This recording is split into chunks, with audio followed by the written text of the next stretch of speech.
stop. Whatever you are doing right now, stop. What I am about to say is not for everyone listening. It is for you, the one who has been carrying a question no one around you can answer, the one who keeps pushing through days that feel heavier than they should, the one who smiles in rooms where your heart is still waiting for the truth. By the end of this message, you are going to recognize the signs that have been circling your life. You are going to understand the pattern behind the delay, and you are going to hear a declaration spoken over you that may explain why this moment found you tonight. Stay with me, because what you are about to hear does not come by accident, and it does not arrive empty. You have been trying to ignore the feeling that something is different. You have been telling yourself to move on, to stay practical, to keep your head down, and not read too much into what you have been sensing. But there is a reason your spirit has not settled. There is a reason ordinary words have started to feel too small for what you are living through. And before this ends, you are going to know why. I'm not here to entertain you. I am here to name what your own life has already been trying to say. I am here to bring the message that has been standing at the door of your awareness, waiting for the hour when you would finally stop being too busy to notice. And if you keep listening, you are going to see that the things you thought were random are not random at all. There are at least 4 things you are going to recognize before this closes. You are going to recognize the repeated pressure that has been rising in your chest at unexpected moments. You are going to recognize the strange turning away from what used to satisfy you. You are going to recognize the old conversations that no longer fit the person you are becoming. And you are going to recognize that what felt like delay was never only delay. It was preparation, even when it did not feel gentle. This message is not reaching you because you were browsing and happened to land here. It is reaching you by appointment. There is a timing to some words that only make sense after they arrive.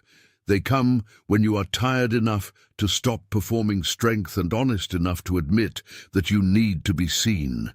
That is why this found you now, not earlier, not later, but now. Something has been happening to you and you know it.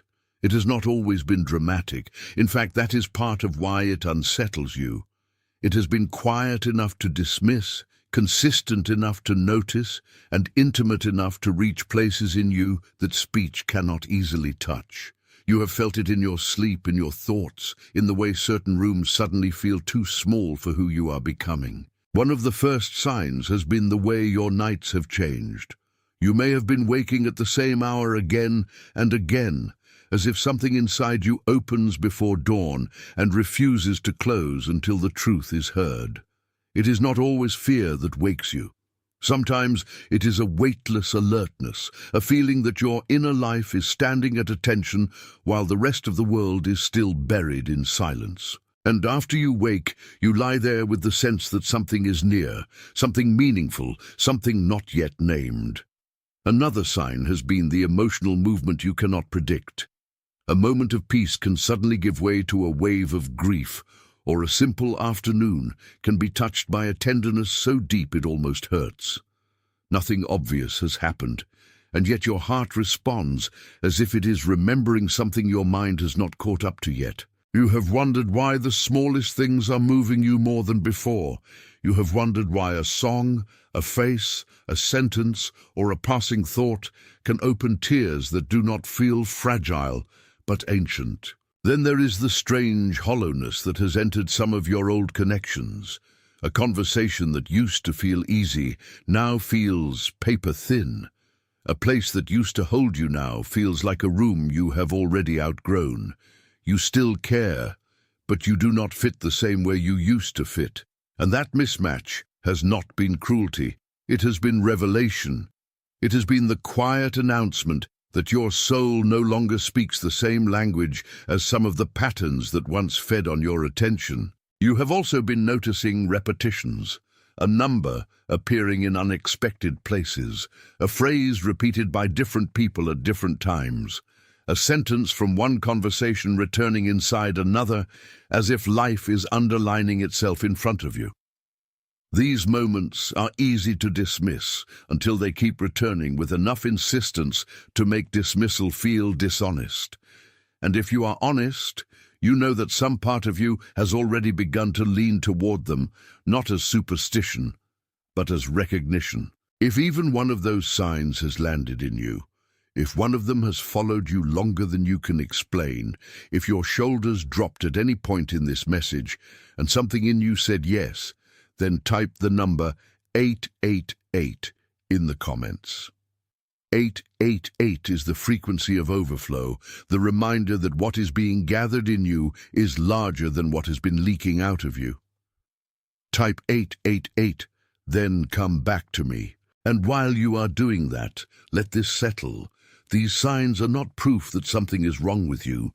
They are confirmations that something is happening to you. They are not random interruptions. They are signals that your inner life is adjusting to a reality your outer life has not fully caught up to yet. Beneath those signs is one single pattern. It is the pattern of living, as though your value must be translated into usefulness before it can be received. It is the pattern of trying to stay understandable so that no one can accuse you of being too much. It is the habit of shrinking your own knowing until other people feel comfortable enough to remain unchanged around you. And because you have practiced this pattern for so long, it has begun to feel like personality, when in truth it is only a survival strategy that has outlived its season. This pattern does not usually announce itself as fear. It often wears the face of responsibility, loyalty, patience, maturity, and self-control. It can make you seem steady while quietly draining your aliveness. It can teach you how to endure almost anything except your own expansion. And that is why it has been so hard to name. What hurts you most is not always the obvious wound. Sometimes it is the respectable shape the wound has learned to wear. You have seen this pattern in the way you over-explain yourself when silence would have been enough. You have seen it in the way you prepare for disappointment before hope can reach its full height. You have seen it in the way you delay your own desires so that everyone else can remain uninterrupted. You have seen it in the way you keep offering patience to situations that have already taken too much from you. It has followed you across seasons, across relationships, across decisions, across the private negotiations you have made with your own heart. And here is the part that matters most. It was never because you were broken. It was never because you lacked faith, lacked discipline, lacked intelligence, or lacked devotion. You learned this pattern somewhere. You absorbed it. You inherited it. You adapted to it. At some point, being smaller, quieter, or easier to manage became the safest way to stay connected to the world around you. That was not failure. That was a child's wisdom, a younger self's attempt to survive what felt too large to challenge. But what once protected you has begun to cost you. It costs you energy every time you translate your truth into something less threatening. It costs you peace every time you stay available to what keeps you divided. It costs you intimacy every time you agree to be partially known rather than fully seen. It costs you courage every time you postpone the life that is already pressing against the edges of your old script. And if you have felt tired in ways sleep cannot repair, this is part of why. It is exhausting to keep carrying a self that is no longer accurate. It is exhausting to keep answering to a shape that your spirit has already started to outgrow. It is exhausting to keep feeding a pattern that only survives when you forget who is standing underneath it. That is why the heaviness has been so persistent. It is not merely emotional fatigue. It is the weight of misalignment. But there is a layer beneath this one. Imagine a courtyard at dusk. The stone is old, the air is still, and in the middle of the space there is a gate that has not been opened in a long time. The gate is not broken. It is simply held shut by years of weather, silence, and neglect. Around it, vines have climbed in a way that makes the opening seem smaller than it truly is. From a distance, the courtyard looks complete. It looks finished. It looks like a place that has always been this way. But anyone standing there long enough can feel that the gate belongs to another season, another breath, another movement that has been waiting beneath the dust. That is what your life has been like. A courtyard with a gate, a space that looks settled on the surface, yet carries a door in it that was never meant to remain closed forever. The pattern you have lived is not the whole architecture of you. It is only what formed around the gate after years of waiting. It is the visible crust around an opening that still knows how to respond to light. Somewhere long before now, something in you learned to stand watch instead of step through. Something learned to listen for permission rather than recognize its own call. Something learned to keep the gate from opening too wide because openness once felt risky. And because that lesson happened early, it shaped the whole courtyard. It made the silence feel normal. It made the waiting feel noble. It made restraint seem wiser than release. You may remember moments when your younger self wanted to move differently, speak differently, trust differently, but the air around you seemed to harden. Perhaps there were people whose reactions taught you to close the gate quickly. Perhaps there were rooms in which your natural brightness created tension. Perhaps there were promises made to you that were not kept, and in the aftermath of that disappointment, some part of you decided it would be safer to become the one who waits, the one who watches, the one who does not ask for more than can be refused. That is how the courtyard became quiet, not because nothing lived there, but because too much had to be protected. Not because your voice had no power, but because your voice once brought consequences you were too young to carry. Not because your desire was wrong, but because your desire was interrupted before it could learn its own strength. And so the gate remained closed long after the reason for closing it had changed. Do you see it now? The image is not of a prison, it is of a place that has been standing guard for too long. There is dignity in that, but there is also grief. There is beauty in endurance, but there is also the ache of a life that has learned to call waiting by another name. That is why the courtyard matters. It explains why you can be surrounded by evidence of safety and still feel an unnamed longing rise in you. The gate remembers what the rest of the courtyard has forgotten, and now something is beginning to move. The vines are loosening, not all at once, not in a way that feels dramatic, but enough to let the air shift. The hinges are no longer silent in the same way. A faint opening has begun where before there was only stillness. It is almost imperceptible, which is how the deepest changes often begin. They start as a pressure in the wood, a change in the light, a sound too small for anyone else to hear. But inside the courtyard, it is unmistakable. The space is responding. You may be sensing that same movement in yourself, a willingness you do not yet have words for, a refusal to keep making peace with what has outgrown you, a new tenderness toward your own truth. That is not an accident. It is the gate remembering that it was made to open. Sit with that for a moment. Let it land where your tired places can recognize it. You do not need to force the next step. You only need to acknowledge that the gate is no longer asleep. If the image of that courtyard and that gate just sealed something in you, if you can feel that this is speaking to a place you have not been able to name, type the words "I am awake" in the comments. Let those words mark the moment the gate began to move again. Type it, then come back to me, because the movement is not asking you to become someone else. It is asking you to return. The return is not a performance. It is a recognition. It is the gentle, unforced decision to stop treating your own life as if it belongs to somebody else's expectations. You do not have to invent a new self out of thin air. You do not have to manufacture worthiness, prove readiness, or chase a version of healing that only works if you become exhaustingly perfect first. The return begins when you stop negotiating with the part of you that already knows. What you need now is not a taller wall, a louder apology, or a more disciplined mask. What you need is a realignment. You need to come back into contact with the places where your spirit has been speaking beneath the noise. You need to receive what has already been trying to reach you. You need to let the gate open far enough for truth to enter without asking permission from fear. There are two practices that belong to this return, and they are quieter than the old pattern you have lived. The first is what I call the morning seal. Before you reach for your phone, before you let the day begin to claim you, place one hand over your chest and speak one sentence that names the truth you refuse to abandon today.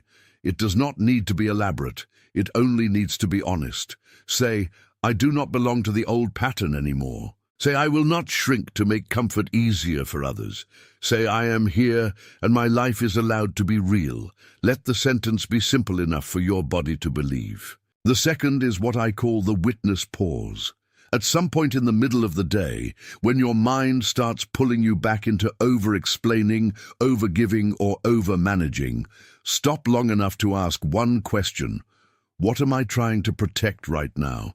And is it still asking for protection? This question matters because the pattern survives on speed. It needs you to move too quickly to notice what you are doing.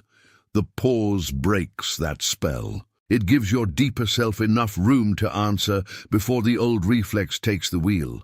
These are not performances of spiritual effort. They are acts of stewardship. You are tending what has been entrusted to you. You are not earning your way back into yourself. You are learning how to hold yourself without distortion. That means you treat your inner life with the same seriousness you once gave your survival strategies. You listen without immediately editing. You receive without immediately bargaining. You notice without immediately numbing. And little by little, the space inside you becomes less crowded with old defenses and more available to what is true. That is what return feels like. Not a rush, not a spectacle, a steady reappearance of wholeness where fragmentation once lived, a quieter breathing, a more honest yes, a less frantic no, a gate opening because it finally remembers that it was never meant to be a wall. If something in this message confirmed what your spirit already knew, let your like be your amen without words. Not as a metric, as an agreement that what was named here was named correctly. Let that sit for a moment. There is no need to decorate agreement. Sometimes the truest response is simply a quiet inner nod that says, yes, this is mine, this is true, this is what I have been hearing under everything else. And if your mind keeps going to a particular person while you are hearing this, pay attention. Someone came to mind because this is not only for you, it is for the quietly tired one who keeps everyone else afloat while carrying their own ache in private. It is for the secretly seeking one who no longer believes the old answers but has not yet found language for the new hunger. It is for the one who stands strong in public and breaks open only when no one is watching. Their face may be specific, but the shape of the need is recognizable.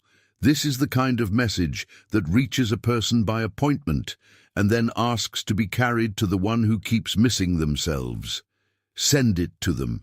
Not as a recommendation, as a delivery, the same way it was delivered to you tonight by appointment. What has been forming between you and this message is an agreement, even if you did not name it that way at first.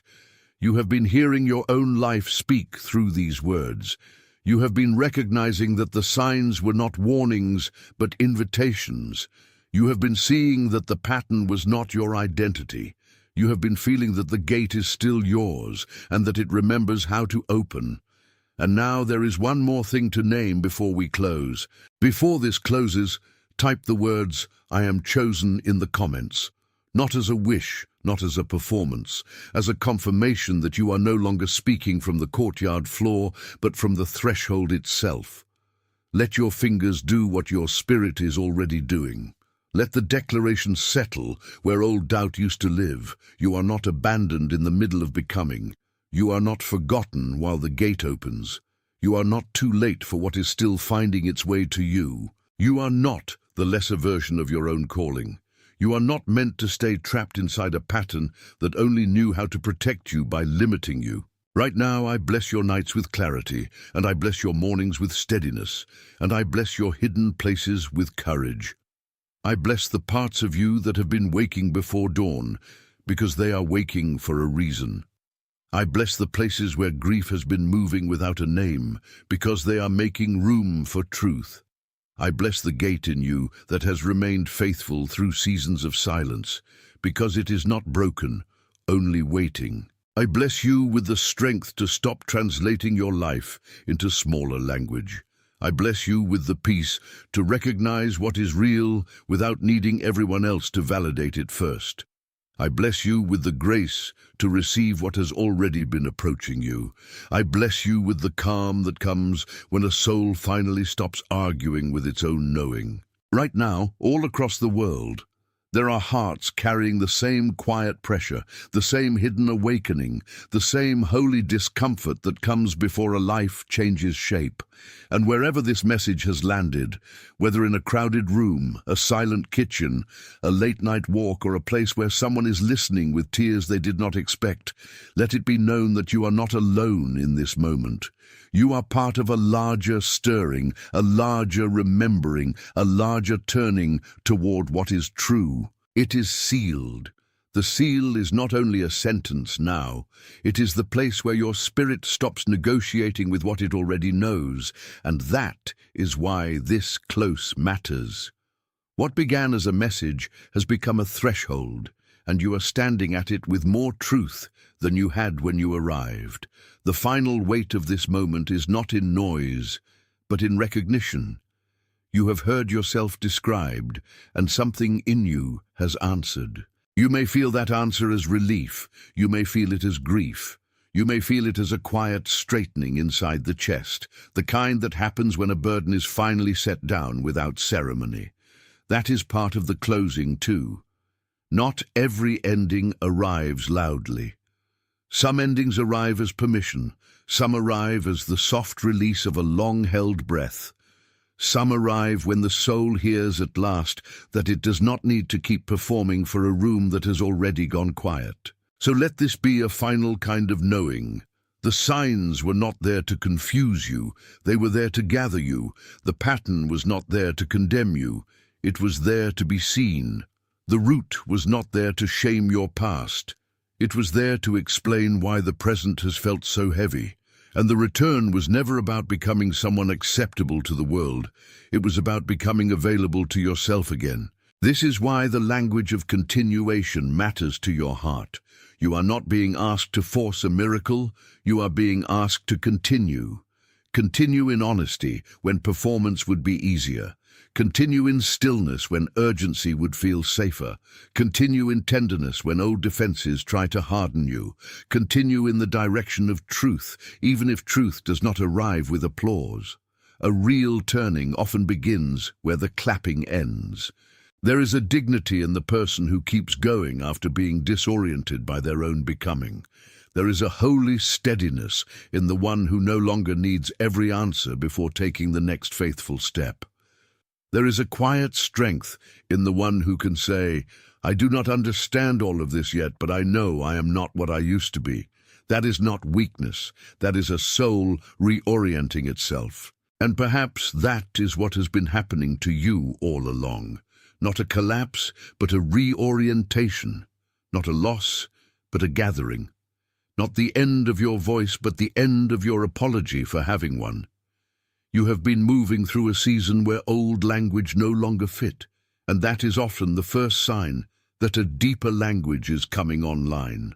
The heart knows before the mind does. The body knows before the mouth does. The spirit knows before the explanation does. That is why the peace you are feeling now is not ordinary peace. It is the peace that comes when something hidden has been named correctly. It is the peace that does not require excitement to prove itself. It is the peace that remains even when the room stays silent, because it has already been witnessed where it matters most. That is the kind of peace that changes a life from the inside out. You do not need to rush to prove that this touched you. You do not need to turn the moment into a project. You only need to let it remain where it landed. Let the truth stay in the room with you. Let the recognition stay in your breathing. Let the gentleness stay in your body long enough to become familiar. What you allow to settle can begin to reshape you. What you refuse to dismiss can begin to strengthen you. And if you are wondering whether this really reached the place it was meant to reach, consider this. You are still here, and something in you is quieter now. Something in you is less frantic. Something in you is less willing to confuse survival with identity. That is not small. That is evidence that a door has opened in a place that used to only hold walls. And once a door has opened even slightly, the whole inner architecture begins to change. So let the final blessing be simple and complete. May your nights stop asking you to carry what belongs to the day. May your mornings greet you without accusation. May your heart learn the difference between caution and bondage. May your thoughts slow down enough to hear the truth beneath them.